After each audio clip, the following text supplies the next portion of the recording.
et Yaoundé Hilton. Sur ce plateau spécial Summit, nous recevons aujourd'hui Monsieur Kebby Mahamat Abdoulaye, qui est économiste et spécialiste des politiques publiques. Bonjour. Bonjour, bonjour à tout le monde, bonjour aussi surtout à cette merveilleuse organisation, à tous les organisateurs, à tous les membres et bienvenue au Cameroun. Alors, en tant que directeur des marchés publics des prestations intellectuelles au Tchad, comment évaluez-vous le rôle des marchés publics dans la simulation de la croissance économique et du développement durable, notamment, on va dire, dans le contexte de la transformation régionale en Afrique? Merci beaucoup. Le marché public au Tchad, comme au Cameroun et dans d'autres pays, c'est un instrument d'exécution du budget de l'État et aussi de projets financés par l'extérieur et tout ce qui entre dans l'utilisation des ressources publiques en vue de réaliser des marchés de travaux, marchés de fournitures et services, et réaliser aussi marché de prestations intellectuelles, parfois on dit marché des consultants, des bureaux d'études, et au-delà de ça, pour accélérer, pour réaliser les politiques publiques au Tchad, aussi dans d'autres pays.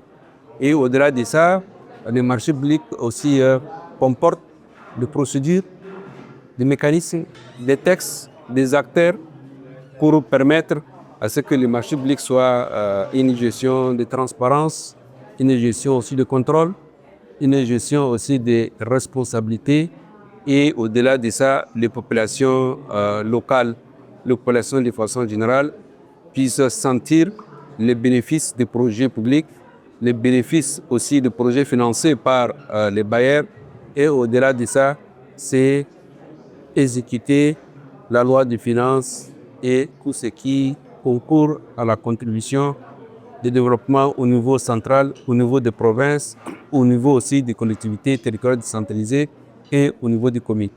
Alors, fort de votre expérience, quelles réformes ou innovations suggérez-vous pour améliorer justement cette transparence que vous avez évoquée en réponse à la première question? Oui, le code de marché public a connu beaucoup d'innovations, voire même en termes de réformes, en termes de révision, et ça a évolué avec le temps. Depuis l'indépendance, nous avons connu plusieurs révisions, réformes du texte de marché public. La réforme la plus importante qui a commencé à partir de 2003, qui a conduit aussi à la réforme de 2015, puis à la révision des textes de marché public des années 2000, donc tout récemment, 2020. Et tout cela, c'est quoi? C'est permettre à ce que l'exécution du budget de l'État puisse connaître une rapidité, célérité, transparence et aussi assurer à consommer le crédit, les ressources extérieures, Banque mondiale, BAD, ainsi de suite. Et au-delà de ça aussi, pour permettre à ce que les femmes puissent aussi participer, il y a des textes qui accordent beaucoup d'efforts aux femmes pour participer dans le cadre du marché public et permettre aussi aux entreprises étrangères, cabinets internationaux, c'est le cas aujourd'hui, beaucoup de marchés sont gagnés par des entreprises camerounaises, françaises, par le bureau d'études ouest africain, Afrique du Nord. Et donc, la concurrence est la règle. Et au-delà de ça, en cas aussi de contestation, parce qu'il arrive parfois, il peut y avoir des contestations dans les marchés publics, il existe des organes, des structures qui sont prévus pour permettre à ce que le candidat, malheureux candidat qui conteste le résultat, a le droit de faire recours au niveau de l'autorité de régulation du marché public. Et peut-être le temps ne permet pas, sinon on va expliquer un peu de façon un peu en profondeur les différents textes qui régissent, les différents acteurs, les différents organes et au niveau du volume du marché public, parce que vous savez, par année, la moyenne c'est autour de 700 milliards de francs CFA qui sont réalisés dans le cadre des marchés publics. Merci à vous, Monsieur Kebby Mahamat Abdoulaye, d'avoir bien voulu répondre à nos questions. Pour terminer, je vous demanderai quelles sont vos attentes de ce summit. Vous n'êtes pas venu participer pour rien. Oui, d'abord, je viens pour la première fois ici à Yaoundé, une ville que j'ai trouvée très merveilleuse. Et l'accueil a été aussi très magnifique. Et le sommet dans lequel j'ai trouvé beaucoup de nationalités.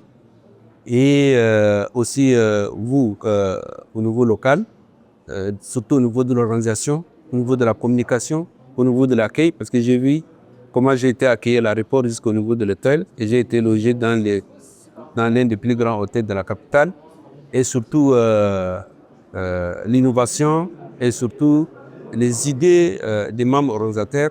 Je crois que je vous souhaite beaucoup de succès, beaucoup de courage.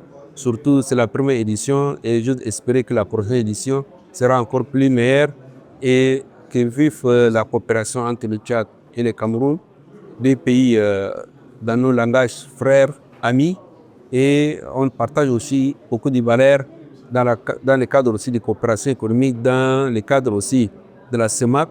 Et au-delà de ça, je souhaite que la coopération entre le Tchad et le Cameroun soit plus renforcée et plus intégrée dans le cadre de la CEMAC.